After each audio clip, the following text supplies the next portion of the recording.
Bonjour et bienvenue. Aujourd'hui, on plonge dans un classique, un peu oublié peut-être, du développement personnel, le pouvoir de la concentration. C'est de Terence Q. Dumont, un livre qui date, début du XXe siècle. Alors, notre source, c'est un e-book qu'on a trouvé sur le projet Gutenberg, la version intégrale des leçons de Dumont. Et notre objectif, c'est d'essayer de comprendre l'essence de son approche. Pour lui, la concentration, c'est vraiment la clé maîtresse du succès, de la maîtrise de soi. Oui, tout à fait. Et ce qui est intéressant, c'est que Dumont, il dit d'emblée, la concentration, ce n'est pas un don. C'est pas quelque chose qu'on a ou qu'on n'a pas. Non, c'est une compétence. Quelque chose qui se cultive, qui se travaille. Il la voit vraiment comme une force silencieuse qui nous permet d'atteindre nos buts. Et ça vaut pour tout, le pro, le perso, même il le dit, la richesse ou le courage. D'accord, ok. Alors, essayons de déballer ça. C'est quoi l'idée fondamentale, le cœur du réacteur chez Dumont? Eh ben, l'idée de base, c'est que tout succès, mais vraiment tout, dépend de notre capacité à focaliser complètement notre pensée sur une seule idée ou une seule tâche, à la fois. Il parle même de nos deux natures, une qui nous pousse, qui vous élève, et l'autre, celle qui nous retient, qui nous freine. Et pour lui, c'est la volonté, quand elle est bien concentrée, qui va faire pencher la balance. C'est elle qui décide de notre trajectoire, en gros. Ah oui, cette idée de conflit intérieur. C'est assez puissant. Et la concentration serait donc l'arme secrète pour gagner ce combat. Mais comment il la définit plus précisément? C'est juste être attentif? Non, juste non, c'est bien plus que ça. Ce qui est fascinant, c'est qu'il la décrit comme une véritable force mentale. C'est presque physique, tu vois. Il ne s'agit pas juste de faire attention, mais de maîtriser activement. Maîtriser ses pensées, ses émotions, ses désirs, tout. Et il y a un point qui peut surprendre aujourd'hui. Il fait un lien très très fort entre le contrôle du corps et le contrôle de l'esprit. Le contrôle physique, c'est-à-dire? Oui, via des exercices spécifiques. Pour lui, maîtriser son corps, ça aide directement à maîtriser son esprit. Ah d'accord, c'est une connexion assez directe, voire radicale. Apprendre à contrôler son corps pour entraîner son esprit. Exactement. Et cette force mentale, une fois qu'on l'a développée, eh bien, elle permettrait d'obtenir ce qu'on veut. C'est là que ça devient vraiment intéressant. Obtenir ce qu'on veut. Carrément. Oui, mais attention, il précise bien. C'est pas juste en souhaitant quelque chose très fort passivement. Ça ne marche pas selon lui. Quelle est la différence alors? Eh bien, il fait une distinction très claire entre le simple désir, qui est souvent vague, un peu flottant et finalement impuissant, et ce qu'il appelle la demande mentale concentrée. Là, c'est différent. C'est une pensée qui est focalisée, qui est chargée de volonté, une force dirigée, quoi.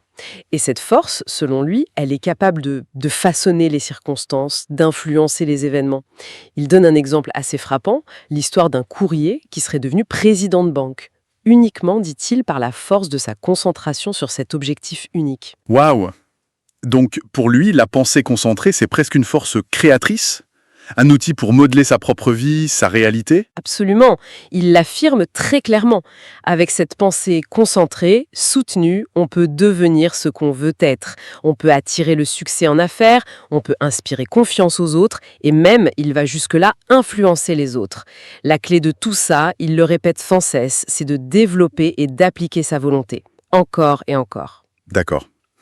Mais concrètement, comment on fait? Il propose des méthodes, des exercices? Ah oui, tout à fait. Une bonne partie du livre est très pratique. Il y a plein d'exercices, certains sont assez surprenants, même physiques.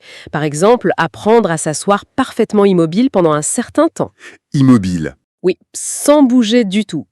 Ou alors, fixer un objet, un point précis, sans laisser son esprit s'échapper, sans penser à autre chose. Il y a aussi des exercices sur la respiration, sur le contrôle des petits mouvements musculaires involontaires, les tics, ce genre de choses. Ou encore des exercices plus ciblés pour maîtriser un désir particulier ou pour se débarrasser d'une mauvaise habitude. Et c'est quoi le but de ces exercices, comme fixer un objet, par exemple? Ça paraît simple, mais... L'idée derrière la fixation d'un objet, c'est d'entraîner l'esprit à ne pas se laisser distraire, à résister à l'envie de papillonner d'une pensée à l'autre. C'est comme faire de la musculation, mais pour la volonté. Ça la renforce, ça la rend capable de rester focalisée là où on décide qu'elle doit rester. Le but ultime, c'est que la volonté devienne vraiment le maître à bord, qu'elle contrôle les actions, mais aussi les pensées. Ok. Alors, si on essaie de résumer tout ça, quel est le message essentiel qu'on peut retenir de Dumont plus d'un siècle après? Je dirais que le cœur de son message, c'est vraiment ça. La concentration est une faculté hyper puissante. Et surtout, elle est accessible à tout le monde. Ce n'est pas réservé à une élite, ça se développe par l'exercice, par la volonté, par la discipline. Et pour lui, c'est la condition indispensable pour maîtriser sa vie, pour surmonter les obstacles intérieurs, les mauvaises habitudes, la peur, le manque de courage. Et aussi pour réaliser ses ambitions, peu importe lesquelles, y compris matérielles, il n'hésite pas à le dire. C'est un message très fort sur le pouvoir de l'individu, sur la force du mental.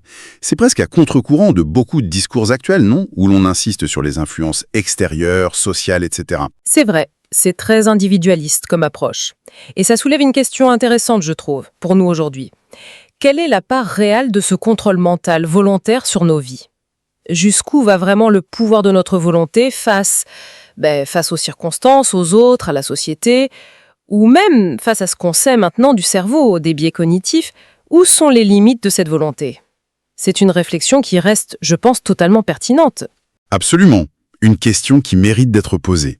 Merci beaucoup pour cette analyse éclairante. Et à très bientôt pour une nouvelle exploration.